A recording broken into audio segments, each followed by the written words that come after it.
Hi, this is David Comfort from Democracy Action Network. Here's a mind-boggling fact. A self-proclaimed fascist just lost his job and is now begging for donations.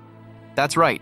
Connor, who openly identifies as a fascist, recently participated in a debate with Mehdi Hassan and, unsurprisingly, faced the consequences of his extreme views. This is honestly crazy, but also a fascinating reflection of our current political landscape. In his fundraising plea on GiveSendGo, Connor laments about cancel culture and political discrimination after being fired for expressing his beliefs. But let's take a moment to unpack that. Ever notice how those on the far right love to play the victim card? It's almost like they think their right to free speech means they can say anything without facing repercussions. But here's the kicker. In most workplaces, you can be fired for any reason that isn't discriminatory. So, while Connor claims he's being silenced, what he's really experiencing is a natural consequence of advocating for autocracy and aligning himself with a hateful ideology. This situation raises an interesting question. What if I told you that the very platform he's using to fundraise is often criticized for enabling extremist views? It's a classic case of trying to profit from one's own outrageous behavior.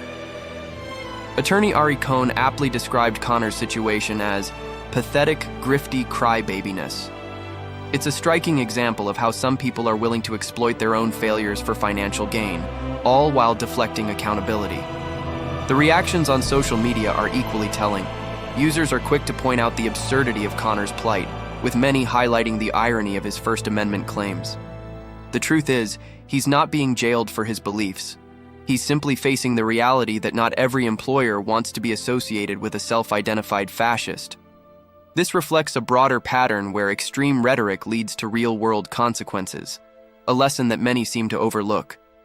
In a way, Connor's situation encapsulates a larger puzzle we're all trying to solve.